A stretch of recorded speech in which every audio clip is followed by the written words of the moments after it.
4 PM news network में दोस्तों आपका स्वागत है। मैं हूं आपके साथ राशिद जहीर।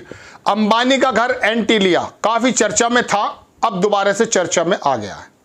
वो तहसीलदार जिसने वक्फ बोर्ड की तरफ से रिपोर्ट ये दी थी कि साहब अंबानी का घर यतीम खाने पर बना हुआ है, उसको वहां की सरकार ने हटा दिया, बोलने से इनकार कर दिया, लेकिन अपनी ईमानदारी का सबूत देकर वो बंदा चला गया और बताया यह जा रहा है कि अंबानी के घर को बचाने की वजह से सिर्फ और सिर्फ इस वक्फ बोर्ड के बारे में तरमीम तनसीक की जा रही है, चेंजेस लाए जा रहे हैं। 500 करोड़ रुपए की वो ज़मीन, देखिए कई सारे बोर्ड्स हैं, उसमें आगा खानी बोर्ड भी, जैसे शिया बोर्ड है ऐसे आगा खानी बोर्ड भी है। आगा खानी भी एक मुस्लिमों का, शियाओं का ही एक रूट्स कैसे निकले हुए लोग हैं, उनकी वो ज़मीन बताई जा रही है। पूरी खबर बताता हूं। और महाराष्ट्र का जो बीजेपी का मंत्री है उसने इस बारे में बोलने से कैसे इनकार कर दिया, ये दिखाता हूं मैं आपको। ये जो आप खबर देख रहे हैं इसमें लिखा है कि ऐसे अफसरों को सलाम, एंटेलिया के लिए जिन्होंने नहीं बेचा अपना ईमान। ये जगह जो आप देख रहे हैं ये ईटीवी उर्दू वगैरह ने इसकी रिपोर्ट पूरी की है और ये उस अधिकारी की शक्ल है, आप देख सकते हैं। बोलने से इनकार कर दिया इन्होंने और इन्होंने जो है वो रिपोर्ट भेजी है। अब रिपोर्ट भेजने के बाद बता दिया इन्होंने, लेकिन इनका ट्रांसफ़र कर दिया गया। नीचे देखेंगे आपको ये वाला वीडियो तो हम दिखा सकते हैं। एंटीलिया वक्फ के सवाल पर कैसे छूटे वक्फ के पसीने, वक्फ मंत्री के पसीने, सॉरी, आप छोटा सा इनका देख लीजिए, इन्होंने इसका जवाब नहीं दिया है। आप ये वीडियो तो देख ही सकते हैं, वो तो ईटीवी का था, हमने आपको नहीं दिखाया, देखें आप। बात आप डिपार्टमेंट के इंचार्ज हैं, मोइन तहसीलदार की रिपोर्ट के बाद गवर्नमेंट ने कोई रिपोर्ट एंटीलिया को लेकर फाइल की है क्या सत्तार साहब? जब तक का मोइन तहसीलदार का रिपोर्ट मेरे पास बुलाया मैंने, वो आ जाएगा और उसके बाद में कार्रवाई की जाएगी। सर, कहा जा रहा है कि सरकार एंटीलिया को नॉन वक्फ करने के चक्कर में है। सरकार कैसी करेगी? आप आप मानते हैं कि एंटीलिया वक्फ लैंड है? सर आप मानते हैं एंटीलिया वक्फ लैंड है? नहीं मानेंगे सत्तार साहब, आप मानते हैं एंटीलिया वक्फ लैंड है? है ना? छोटे बच्चे ऐसे सर, काम है मेरा। देख लिया आपने ये वीडियो। अब इसकी पूरी जो कहानी है, जो इसने टीवी ने भी छापी है, ईटीवी वगैरह ने और बाकी तमाम लोगों ने जो छापी है, अब मैं आपको एक वीडियो नहीं लेकिन स्क्रीनशॉट ज़रूर दिखा दूंगा। ये 2 दिन पहले की रिपोर्ट है, यानी कि 14 तारीख की। इसमें लिखा यह है कि अंबानी ने यतीम खाने को 500 करोड़ रुपए की ज़मीन को एक न्यूज़ मीडिया में आर्टिकल डलवाकर 21 करोड़ में ले लिया। समझ गए आप? पूर्व वक्फ मंत्री अनीस अहमद, ये पहले मंत्री हैं जिनका बयान है ये।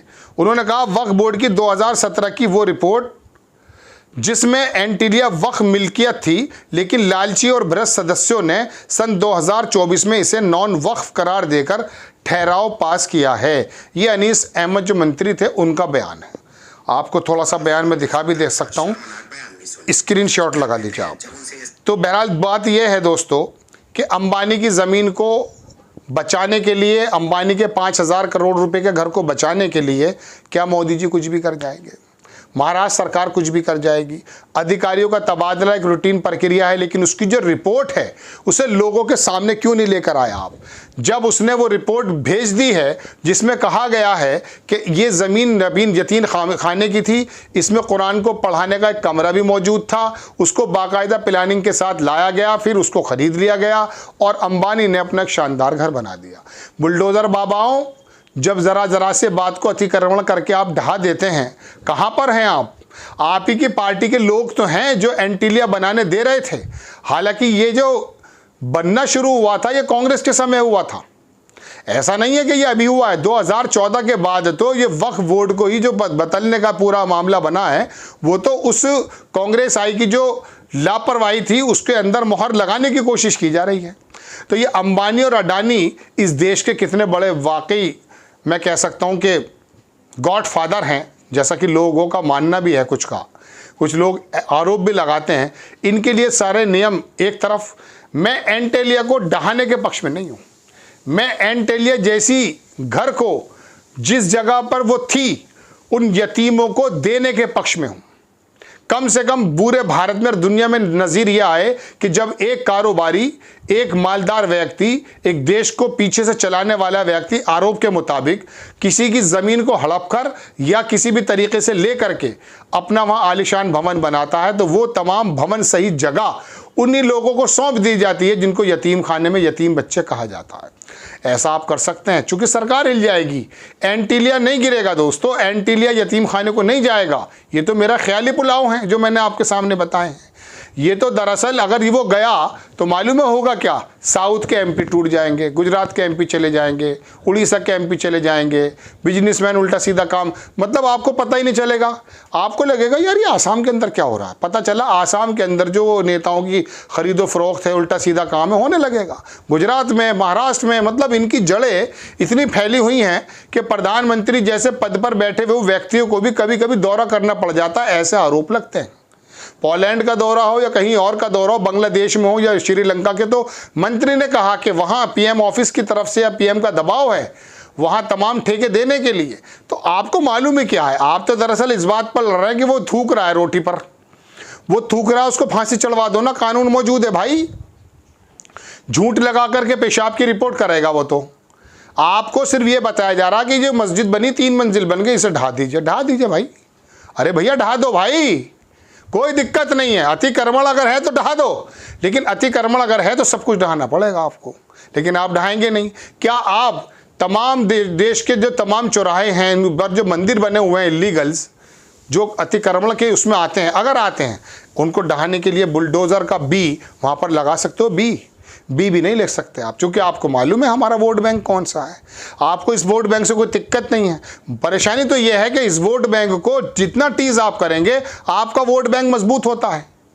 जो आपका छोटा सा मोटा वोटा बैंक है जिसे धार्मिक पशु बना दिया है, वो दरअसल इस बात पर खुश नहीं होता कि आपने जो है कोई सी ट्रेन चला दी है या पुल बना दिए हैं। इससे तो खुश होता तो उससे जो दिल्ली की चीफ मिनिस्टर थी शीला दीक्षित, उनसे खुश हो जाते आप, लेकिन नहीं, शीला दीक्षित को हार के मुंह का सामना करना पड़ा है। तो ये वाला जामिन नहीं है लोगों के लिए। लोगों के लिए तो ये है कि इसका मंदिर कौन ढहाता है, इसकी मस्जिद कौन ढहाता है। पूरे देश में एक मूर्खता का ज्वार आया हुआ है दोस्तों। असल मुद्दों से आपकी नज़र हटी हुई है, वक्फ बोर्ड की बात चली जा रही है। आप मुझे बता दीजिए हिंदुइज्म के मानने वाले किसी भी आदमी को, नॉन मुस्लिम के किसी भी व्यक्ति को कितने रकात का फ़ायदा है अगर वक्फ बोर्ड के अमेंडमेंट आ जाते हैं? बताइए आप। किसी हिंदू का कोई घर का लेंटर पड़ जाएगा क्या? किसी ईसाई का कोई चर्च बन जाएगा क्या? अरे वो उनकी ज़मीन है, कह रहे हैं 3रे नंबर की ज़मीन है। अरे भाई, हिंदुस्तान के अंदर अगर आप मंदिरों को और तमाम धर्मशालाओं को, तमाम जो मैं कह सकता हूँ तमाम शालाओं को लगाएंगे तो बहुत बड़ी ज़मीन निकलेगी। कब्रिस्तान और मस्जिद गिन के आप दुनिया के हिंदुस्तान के 3रे नंबर की वक्फ बोर्ड की ज़मीन बता दी आपने। कब्रिस्तान पर मकान बनाओगे, रोड बनाओगे भाई। बताइए, मज़ार तो आप जगह जगह पे उस पर हनुमान की मंदिर मूर्ति रख रहे हैं आप। हरियाणा में भी हुआ, उत्तर प्रदेश में भी कल हुआ है। कहने का मतलब दोस्तों ये है कि किस चक्कर में पड़ गए आप। ये 5,000 करोड़ रुपए का मकान बना देता है, ज़मीन को कब्जा करके, जैसा कि आरोप लगते हैं, अधिकारी रिपोर्ट देता है, उसका ट्रांसफ़र कर दिया जाता है, उसका तबादला कर दिया जाता है, मंत्री बोलने को तैयार नहीं होता है।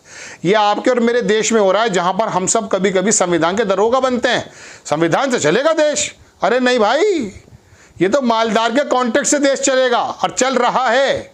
प्रधानमंत्री की नीतियां भी मालदारों के पक्ष में बन रही हैं भाई, ऐसे आरोप लगते हैं। आपको खबर कैसी लगी अपनी राय कमेंट्स बॉक्स में ज़रूर दीजिएगा। चैनल को सब्सक्राइब कीजिएगा, शेयर कीजिएगा।